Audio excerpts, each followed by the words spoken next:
similar to many times before. How do I know that? Because they always have been.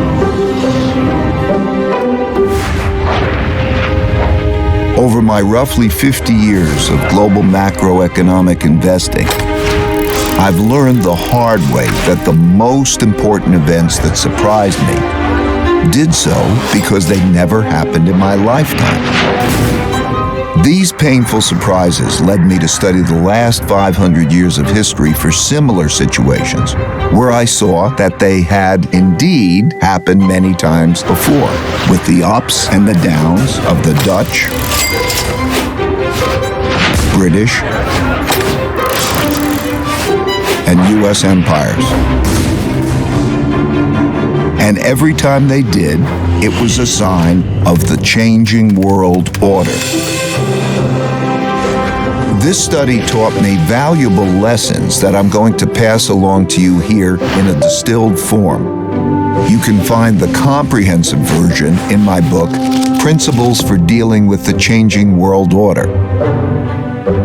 Let me begin with a story that brought me to this point, about how I learned to anticipate the future by studying the past.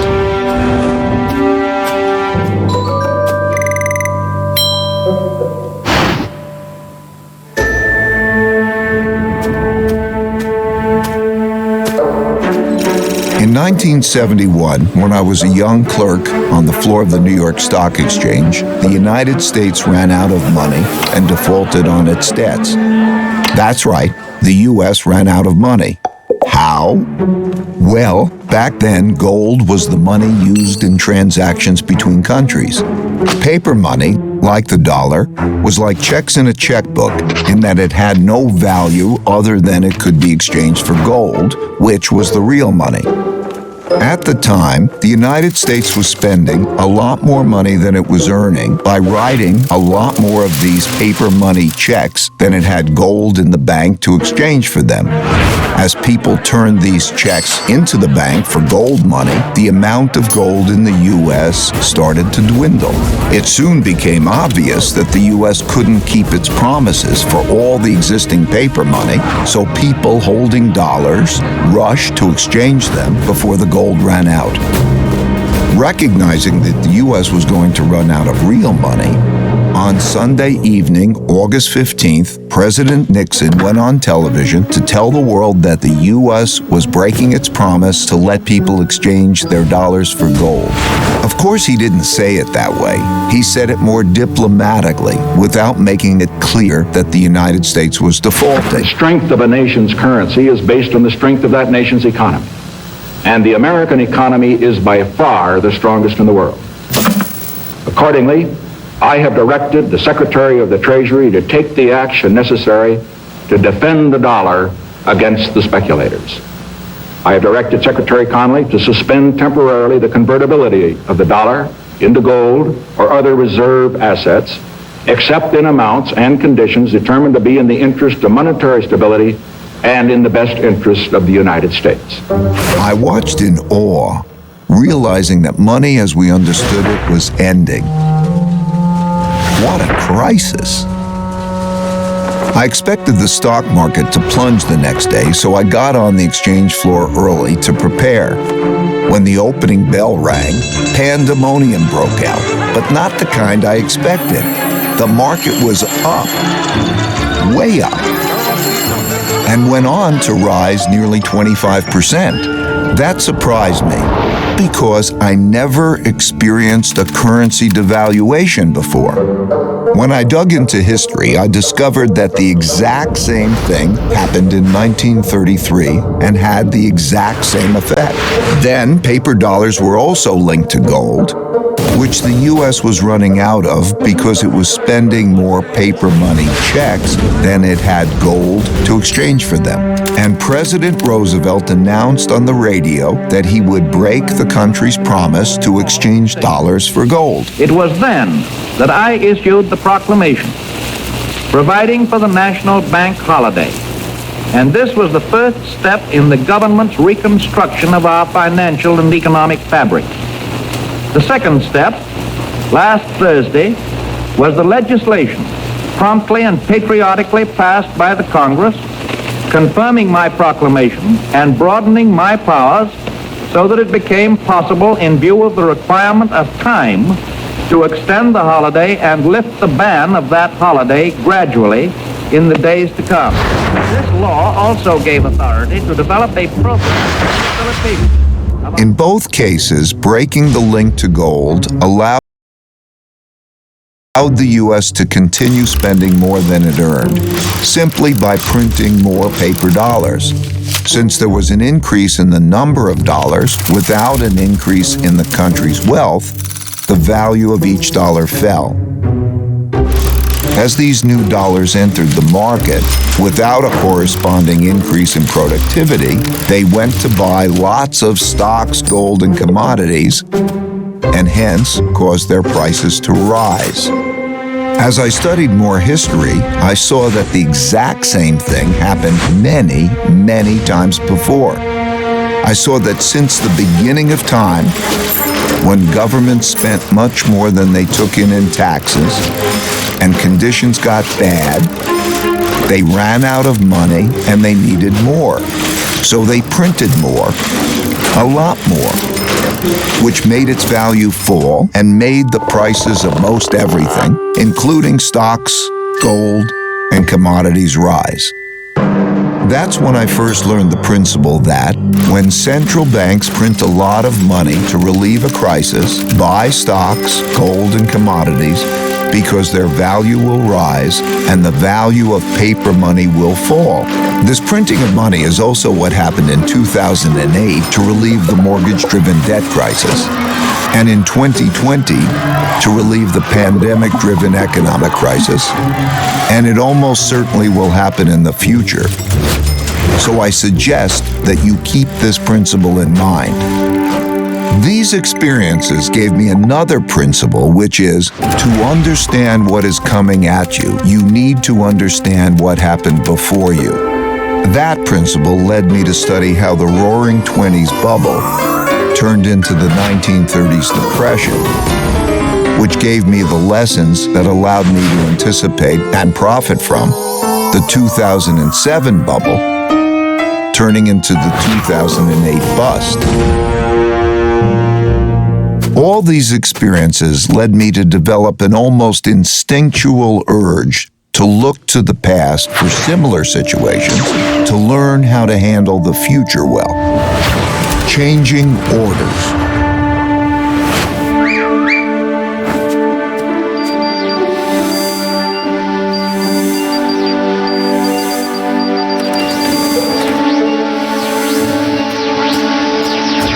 Over the last few years, three big things that hadn't happened in my lifetime prompted me to do this study. First, countries didn't have enough money to pay their debts, even after lowering interest rates to zero, so their central banks began printing lots of money to do so.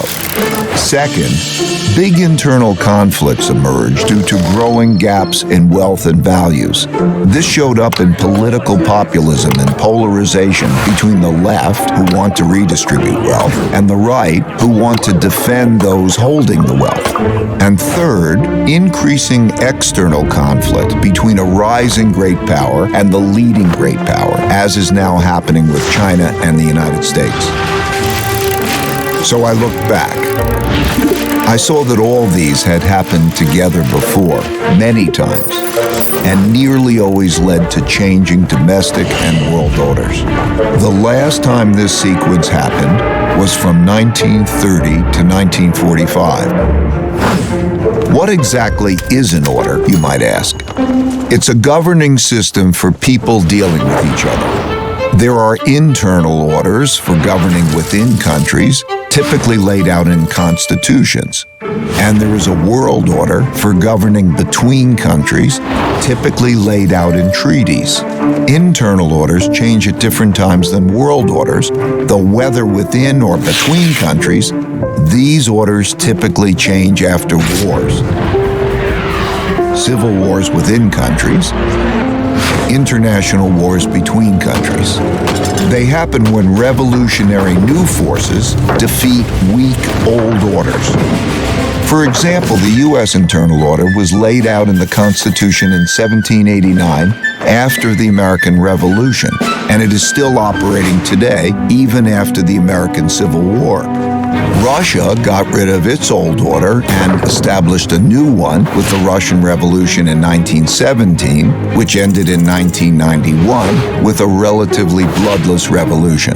China began its current internal order in 1949 when the Chinese Communist Party won the Civil War. You get the idea. The current world order, commonly called the American World Order, formed after the Allied victory in World War II, when the U.S. emerged as the dominant world power. It was set out in agreements and treaties for how global governance and monetary systems work. In 1944, the New World Monetary System was laid out in the Bretton Woods Agreement and established the dollar as the world's leading reserve currency. A reserve currency is a currency that is commonly accepted around the world, and having one is a key factor in a country becoming the richest and most powerful empire. With a new dominant power and monetary system established, a new world order begins. These changes take place in a timeless and universal cycle that I call the Big Cycle. I'll start with a quick overview, then give you a more complete version, and then direct you to my book if you want more. As I studied the 10 most powerful empires over the last 500 years and the last 3 reserve currencies, it took me through the rise and decline of the Dutch Empire and the guilder, the British Empire and the pound, the rise and early decline in the United States Empire and the dollar, and the decline and rise of the Chinese Empire and its currencies, as well as the rise and decline of the Spanish, German, French, Indian, Japanese, Russian, and Ottoman empires, along with their significant conflicts, as measured in this chart. To understand China's patterns better, I also studied the rise and fall of Chinese dynasties and their monies back to the year 600. Because looking at all these measures at once can be confusing, I'll focus on the 4 most important ones: the Dutch, British, US, and Chinese. You'll quickly notice the pattern. Now let's simplify the form a bit.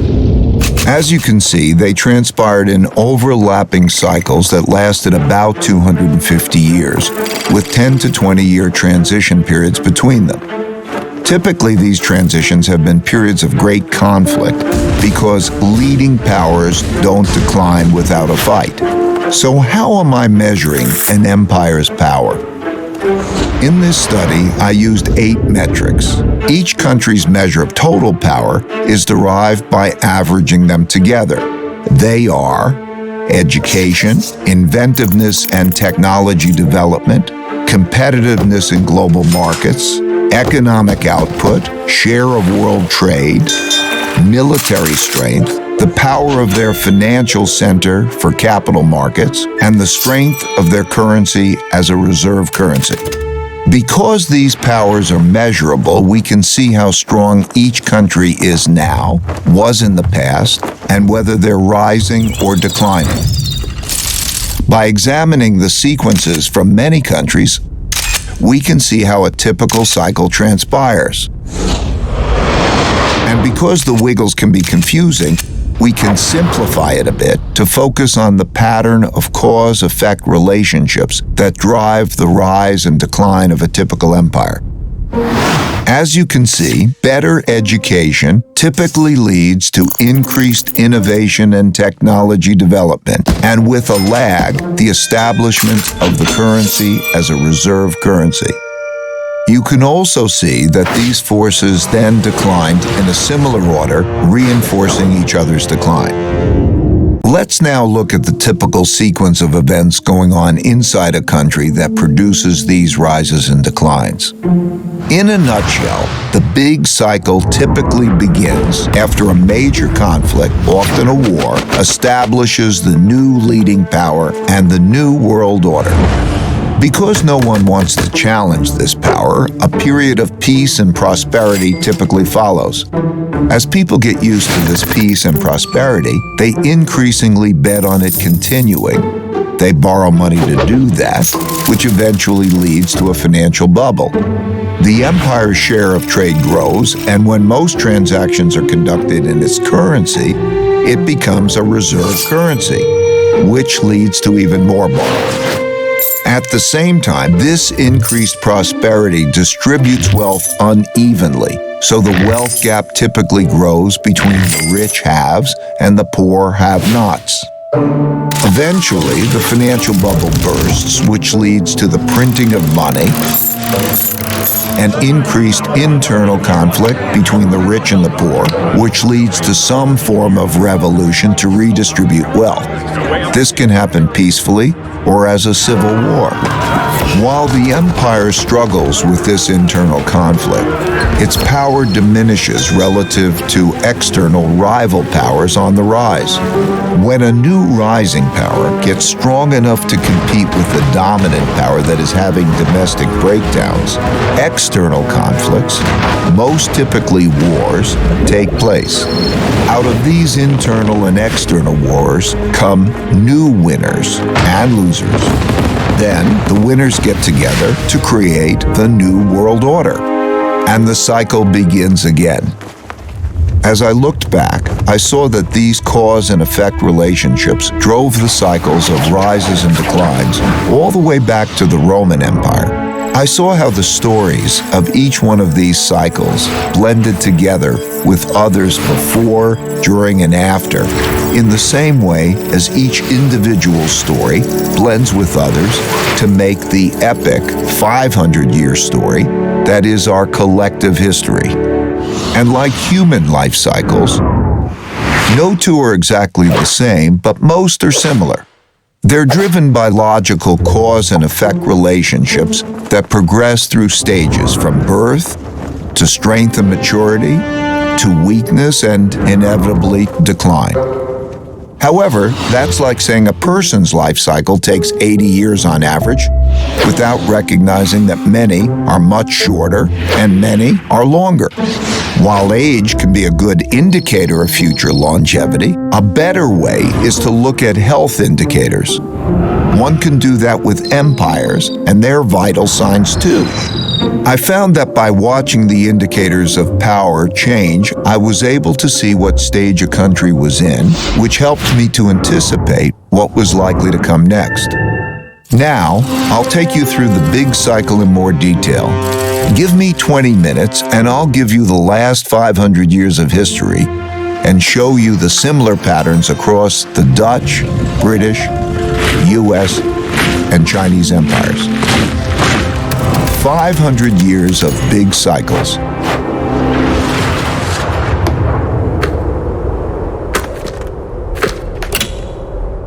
I'm going to describe the typical cycle by dividing it into 3 phases: the rise, the top, and the decline. The rise. Successful new orders that rise, both internal and external, are typically started by powerful revolutionary leaders doing 4 things. First, they win power by gaining more support than the opposition. Second, they consolidate power by converting, weakening, or eliminating the opposition so they don't stand in their way. Third, they establish systems and institutions that make the country work well. And fourth, they pick their successors well, or create systems that do that. Because a great empire requires many great leaders over several generations. At this stage, soon after winning the fight, there is typically a period of peace and growing prosperity because the leadership is clearly dominant and has broad support, so no one wants to fight it. During this phase, leaders within the country have to design an excellent system to raise the country's wealth and power. First and foremost, to be great, they must have strong education, which is not just teaching knowledge and skills, but also strong character, civility, and work ethic. These are typically taught in the family, schools, and religious institutions. That provides a healthy respect for rules and laws, order within society, low corruption, and enables them to unite behind a common purpose and work well together. As they do this, they increasingly shift from producing basic products to innovating and inventing new technologies. For example, the Dutch rose to defeat the Habsburg Empire and become superbly educated. They became so inventive that they came up with a quarter of all major inventions in the world, the most important of which was the invention of ships that could travel around the world to collect great riches, and the invention of capitalism as we know it today to finance those voyages. They, like all leading empires, enhanced their thinking by being open to the best thinking in the world. As a result, the people in the country become more productive and more competitive in world markets, which shows up in their growing economic output and rising share of world trade. You can see this happening now as the US and China are roughly comparable in both their economic outputs and their shares of world trade. As countries trade more globally, they must protect their trade routes and their foreign interests from attack, so they develop great military strength. If done well, this virtuous cycle leads to strong income growth, which can be used to finance investments in education, infrastructure, and research and development. They must also develop systems to incentivize and empower those that have the ability to make or take wealth. In all of these cases, the most successful empires used a capitalist approach to develop productive entrepreneurs. Even China, which is run by the Chinese Communist Party, used a form of this capitalist approach.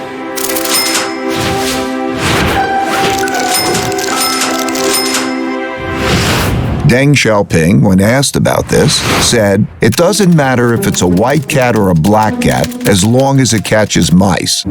And it's glorious to be rich." To do this well, they must develop their capital markets. Most importantly, their lending, bond, and stock markets. That allows people to convert their savings into investments to fund invention and development, and share in the successes of those who make great things happen. The Dutch created the first publicly listed company, the Dutch East India Company, and the first stock market to fund it, which were integral parts of the system that produced massive wealth and power. As a natural consequence, the greatest empires developed the world's leading financial centers for attracting and distributing the world's capital. Amsterdam was the world's financial center when the Dutch were preeminent. London, when the British were on top. New York is now. And China is quickly developing its financial centers. Most importantly, the capitalists, the governments, and the military must work together. Not only did the Dutch work well together, they were one and the same. The Dutch East India Company was granted a trade monopoly from the government and had its own officially sanctioned military to go out into the global markets to make and take wealth. The British followed with the British East India Company and had a similar coordination of their government, business, and military operations. The U.S. military-industrial complex followed suit, as does the Chinese system today. As the country becomes the largest international trading empire, its transactions can be paid with its currency, making it the preferred global medium of exchange. And because their currency is so widely accepted and frequently used, people around the world want to save in it, making it the preferred storehold of wealth, and thus the world's leading reserve currency. The guilder was the world's main reserve currency when the Dutch led world trade, the pound was when the British led, and the dollar has been since the US led. Naturally, China's currency is increasingly being used as a reserve currency. Having a reserve currency enables the empire to borrow more than other countries. That advantage is huge. Think about it. People all over the world are eager to save and hence lend back their currency to the empire. Countries without a reserve currency don't have that. And when the empire runs out of its own money, remember the United States in 1971? They can always print more. The exorbitant privilege afforded by the empire's reserve currency leads borrowing to increase and the beginning of a financial bubble. This series of cause and effect relationships leading to mutually supportive financial, political, and military powers, bolstered by the borrowing power of a reserve currency, have gone together since history began to be recorded. All the empires that became the most powerful in the world followed this path to the top.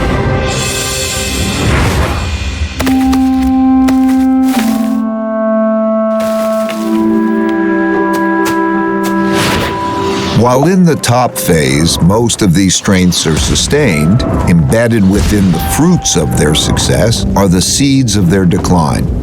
As a rule, as people in these rich and powerful countries earn more, that makes them more expensive and less competitive relative to people in other countries who are willing to work for less. At the same time, people in other countries naturally copy the methods and technologies of the leading power, which further reduces the leading power's competitiveness. For example, British shipbuilders had less expensive workers than Dutch shipbuilders. So they hired Dutch designers to design better ships that were built by less expensive British workers, making them more competitive, which led the British to rise and the Dutch to decline. Also, as people become richer, they tend not to work as hard. They enjoy more leisure, pursue the finer and less productive things in life, and at the extreme become decadent. Values change from generation to generation during the rise to the top, from those who had to fight to achieve wealth and power to those who inherited it. They're less battle-hardened, steeped in luxuries, and accustomed to the easy life, which makes them more vulnerable to challenges. The golden era of the Dutch Empire and the Victorian era of the British Empire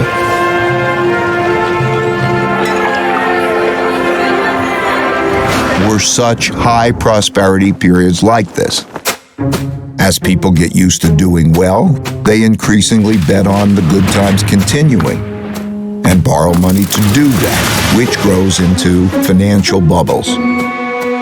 Naturally, the financial gains come unevenly, so the wealth gap grows. Wealth gaps are self-reinforcing because rich people use their greater resources to reinforce their powers.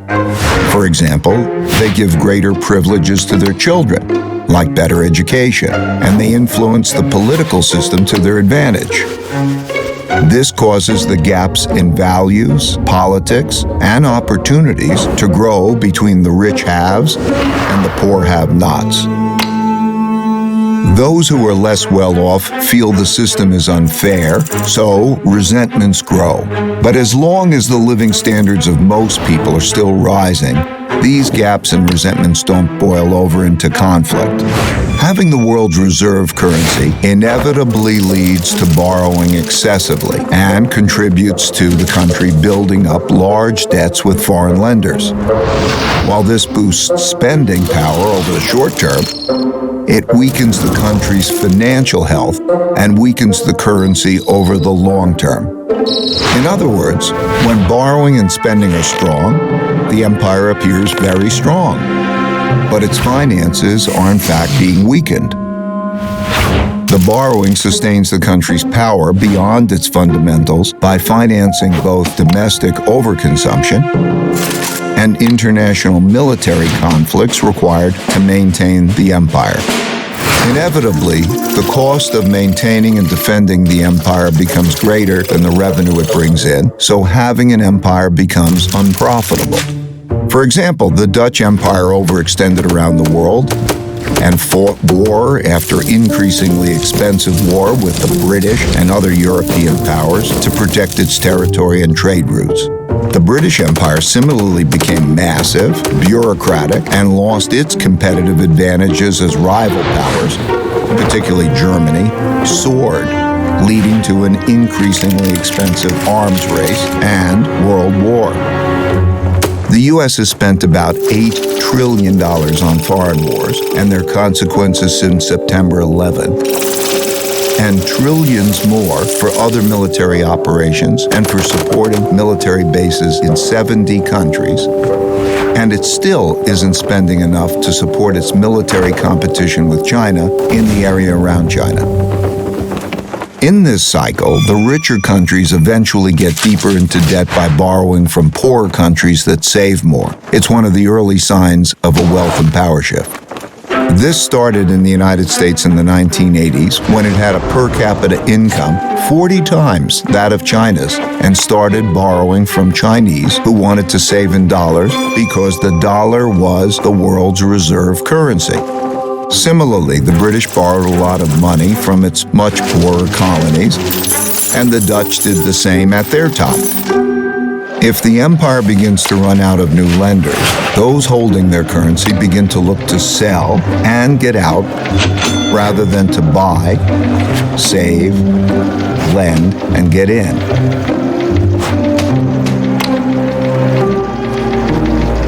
And the strength of the empire begins to decline. The decline. The decline comes from internal economic weakness together with internal fighting or costly external fighting, or both. Typically, the decline comes gradually and then very suddenly. When debts become very large and there is an economic downturn, and the empire can no longer borrow the money necessary to repay its debts, the financial bubble bursts.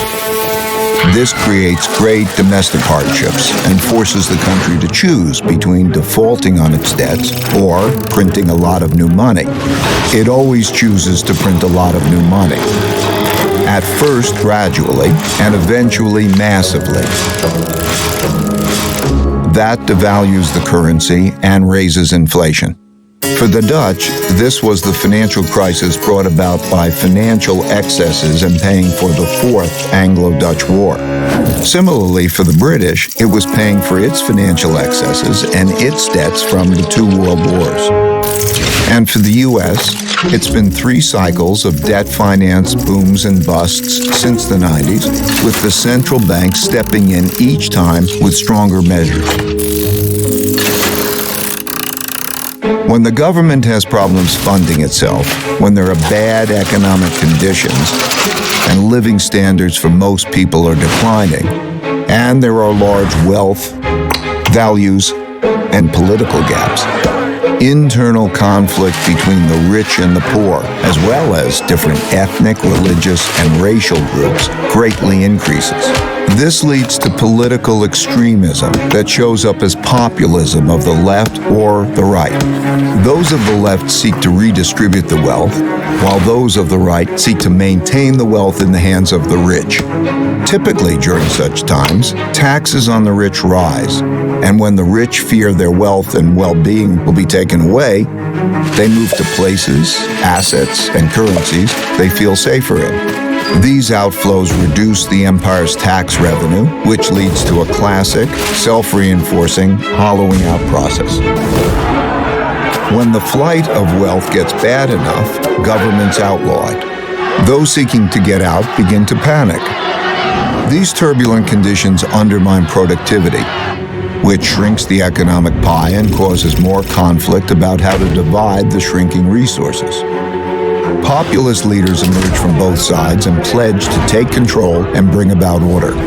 That's when democracy is most challenged because it fails to control the anarchy, and it is when the move to a strong populist leader who will bring order to the chaos is most likely.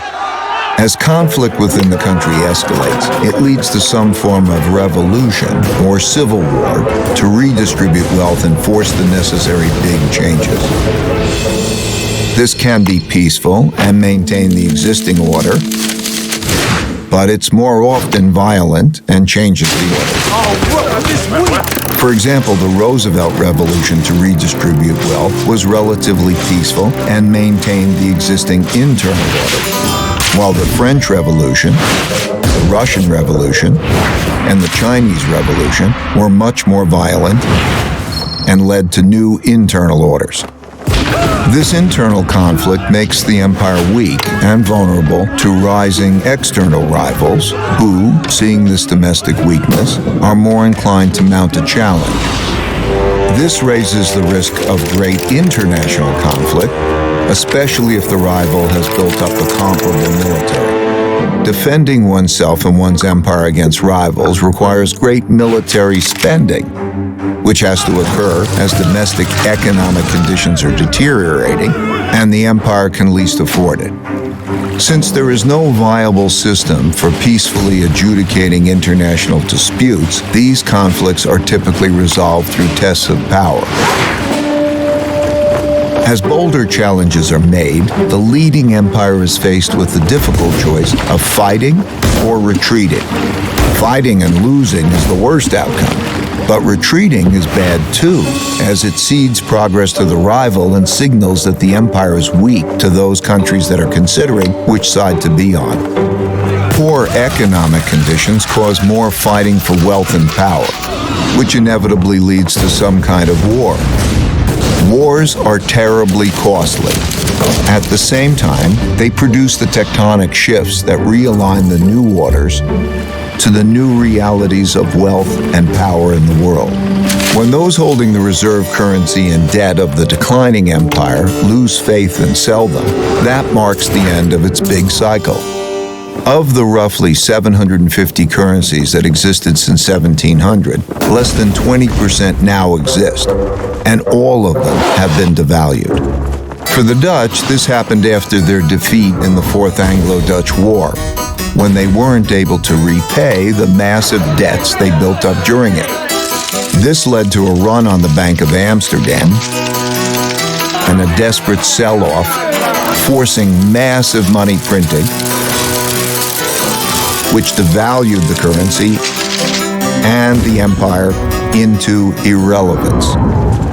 For the British, this happened after World War II, when despite their victory, they could not repay the massive debts they borrowed to fund their war effort. This led to a series of money printing, devaluations, and sell-offs in the British pound, as the US and the dollar emerged dominant and created a new world order. At the time of this recording, the United States hasn't yet reached this point.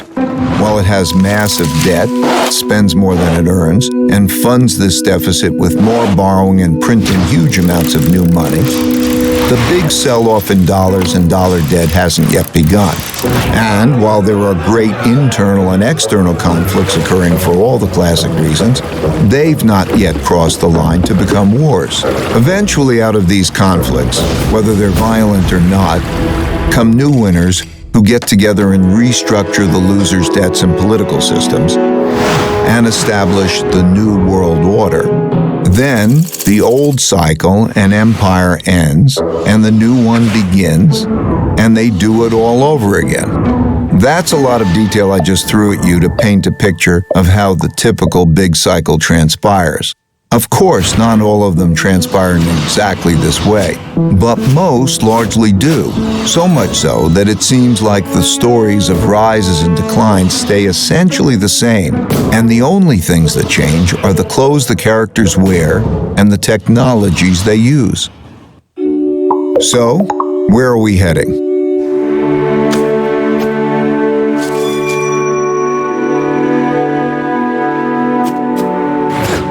The future.